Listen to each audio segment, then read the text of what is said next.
Je viens de faire le calcul, ça fait 9 mois que je suis voilée. C'est une dinguerie. Dit comme ça, peut-être que c'est pas beaucoup. Pour certaines, je pense que vous allez vous dire, mais ma belle, ça fait 10 ans qu'on le porte.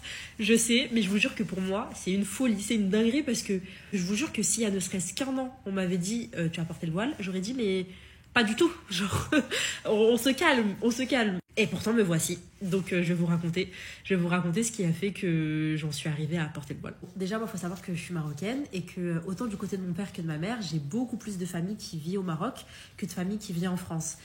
Et du coup, ça fait que j'ai pas beaucoup non plus de femmes dans mon entourage, dans ma famille en France, et certainement pas, encore moins des femmes voilées. Donc, ni ma mère, ni mes tantes, ni mes cousines sont des personnes qui portent le voile et elles n'ont jamais été. C'est-à-dire que quand j'étais petite, j'ai pas grandi avec un modèle de femme voilée dans mon entourage. Donc pour moi, c'était pas du tout une évidence qu'en prenant de l'âge, j'allais porter le voile. C'était une évidence que j'allais le porter genre quand j'allais avoir 80 ans, tu vois, un truc comme ça, parce que ma grand-mère porte le voile. Et donc en fait, pour moi, tu portais le voile quand t'étais vieille, quoi. Quand t'étais une mamie. En fait, c'était ça mon truc, c'est ma mamie porte le voile, donc je porterai le voile quand je serai une mamie, tu vois. Donc ça, c'est la première chose. Et la deuxième chose, et ça, je pense qu'il y a plein de filles qui vont se reconnaître, c'est qu'on complimente énormément les petites filles. Et moi, on m'a énormément complimentée. Mais genre vraiment, depuis aussi loin que je me souvienne, on m'a toujours dit à quel point j'étais jolie, à quel point j'avais des beaux cheveux, des beaux yeux. On m'a toujours dit ça. Ça veut dire que, en fait, j'ai grandi en intégrant le fait que ça faisait partie de moi. Que mon visage faisait partie de moi, que mon corps, que mes cheveux faisaient partie de moi et de ma personnalité. Et pire encore, qu'ils faisaient partie de ma valeur. Ça veut dire que je me suis socialement construite autour de mon corps, autour de mon visage, autour de tout ça, parce que j'avais, et encore aujourd'hui, c'est le cas, donc je me bats contre ça quotidiennement, je ne suis pas du tout en train de dire que c'est du passé, mais en étant adolescente, j'ai tout misé sur ça en fait. J'ai tout misé parce que j'avais l'impression que c'était qui j'étais, quoi. Donc sinon j'avais pas de valeur, sinon j'étais, je sais pas, j'étais pas moi, j'étais pas Shainez, donc c'est nul. Toutes les injonctions de beauté, tous les critères de beauté qu'on m'avait mis en tête, j'avais l'impression que si j'y répondais pas, si j'y correspondais pas, j'avais pas de valeur. Et donc c'est aussi ce qui a fait que j'ai toujours essayé d'être très belle. J'ai toujours essayé de me maquiller, de bien m'habiller, j'ai toujours essayé parce que, comme je le disais, sinon j'avais l'impression que j'avais pas de valeur, quoi, si j'étais pas jolie. Donc voilà, je vous dis tout ça vraiment pour que vous ayez le contexte de l'état d'esprit dans lequel j'ai grandi, de la manière dont je me suis construite aussi, et ce qui a fait que pour moi le voile c'était tellement loin. Quand je m'imaginais le futur, je m'imaginais absolument pas voilée, avec tout ce que ça implique, évidemment. Bref, donc le temps passe et en fait, à partir de mes 18 ans à peu près, j'ai commencé à avoir des problèmes de santé.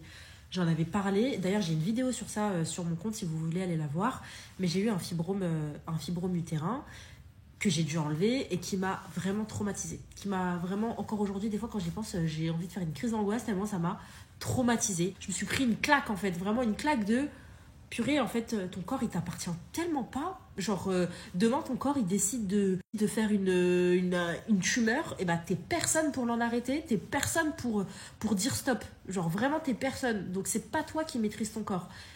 Et cette réflexion, c'était pas du tout la réflexion du voile au départ, mais ça a été juste la réflexion de mon rapport au corps où j'avais l'impression, au départ, que j'en avais les pleins pouvoirs, que j'avais la main mise sur mon corps et que c'était moi qui décidais absolument ce qui s'y passait. Et je me suis pris une claque de waouh, en fait, pas du tout, c'est pas moi qui décide. Et je vous jure que quand on dit que derrière chaque épreuve il y a un bien, c'est vraiment vrai, parce que moi, cette épreuve-là, en fait, elle m'a permis de gagner en maturité, mais à un point, parce que je me suis rendu compte vraiment que mon corps ne m'appartenait pas, mais vraiment. Donc voilà, ça a vraiment été le début en fait de ma réflexion sur le rapport au corps, mais ça s'est pas du tout arrêté là parce que j'ai eu plein d'épreuves après et notamment le fait de devoir m'occuper de ma grand-mère parce que en fait, moi et ma grand-mère on a toujours été vraiment ultra fusionnelles et elle a commencé à prendre de l'âge et donc j'ai dû en fait prendre mes responsabilités avec ma mère évidemment pour s'en occuper. Parce que ça devenait trop compliqué pour elle d'être indépendante.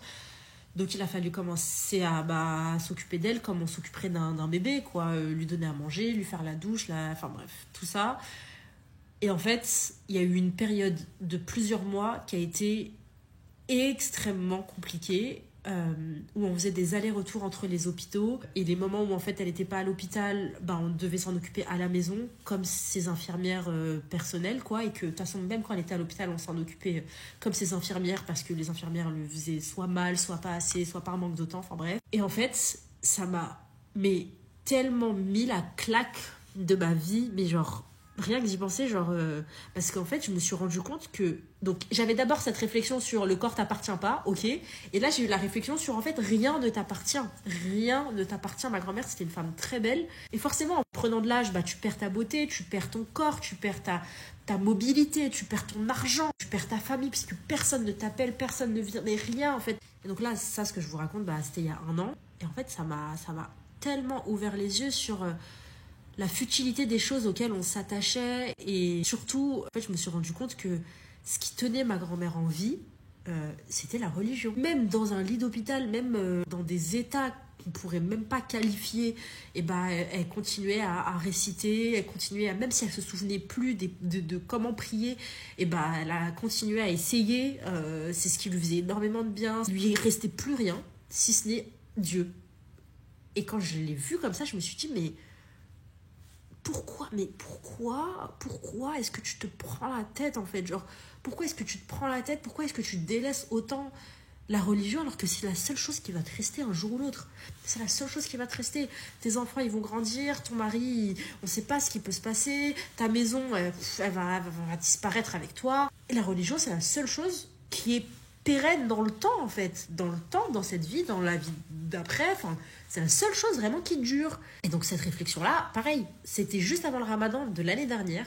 Et donc j'ai profité du ramadan de l'année dernière pour repartir à zéro dans ma connaissance de la religion. Je me suis dit, bon, tu sais quoi, t'as envie d'apprendre un peu plus ta religion parce que t'as compris son importance. Vraiment, il a fallu que ça te pète à la tête pour que tu comprennes en fait son importance.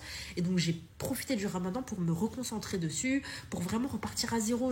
Vraiment, je regardais des vidéos sur YouTube, mais vraiment basique, parce que le problème aussi, et ça c'est important, c'est que quand on est dans des familles musulmanes, on a l'impression de savoir, on a l'impression de connaître, on a l'impression que ça y est, on jeûne, on sait qu'il faut faire 5 prières, c'est bon, on a compris en fait, on a compris la religion. On n'a rien compris du tout, on ne sait rien. Donc je me suis dit, c'est bon, détache-toi de tout ce que tu sais, parce que tu sais rien, et réapprends. Et en réapprenant, c'est là où j'ai appris en fait à aimer la religion, et pas juste à en avoir peur, et pas juste que ce soit un truc à côté de moi. Et la dernière étape qui a fait que j'étais bloquée, c'était les discours des filles voilées que je voyais autour de moi. Me convenait pas du tout. Moi, personnellement, je m'y identifiais pas du tout parce que à chaque fois, ce que j'entendais, c'était à quel point elles aimaient leur voile, à quel point pour elles c'était important, à quel point elles s'y sentaient bien, etc. Et moi, j'étais en mode, mais pas du tout. C'est pas du tout ma mentale. Et en fait, je me suis rendu compte que contrairement à ce qu'on dit, on n'est pas du tout obligé d'aimer porter le voile. Par contre, on est obligé de plaire à notre créateur. Et donc, ce qu'on doit faire, c'est quotidiennement, en se réveillant le matin, faire le choix à nouveau, conscient, qu'on est des femmes voilées et qu'on porte le voile pour plaire à notre créateur parce qu'il nous l'a demandé. Et en fait, quand j'ai compris, et ça c'est en parlant avec des filles autour de moi, vraiment dans mon cercle proche, quand j'ai compris que c'était ok de trouver ça difficile, quand j'ai compris que tu pouvais vraiment ne pas trouver ça facile, que ça y est, ça a débloqué un truc en moi, parce que tout de suite je me suis sentie beaucoup plus légitime. Je me suis sentie libérée d'un poids, de la responsabilité, de si tu portes le voile, il faut absolument que t'aimes ça, que ce soit un truc vraiment, que tu portes avec fierté. Alors oui, mais c'est pas pour autant que c'est pas dur. Et les gens qui vous disent non, c'est pas dur, etc. Ok, c'est très bien pour toi. Pour moi, c'est difficile. Moi, c'est une épreuve. Mais je le fais pour ce que je considère être les bonnes raisons. Et c'est tout. Ça s'arrête là. Et donc voilà, c'est comme ça que juste après le ramadan de l'année dernière, donc mi-avril, je l'ai porté et que pour l'instant je ne l'ai pas enlevé, donc je me souhaite de rester comme ça et voilà.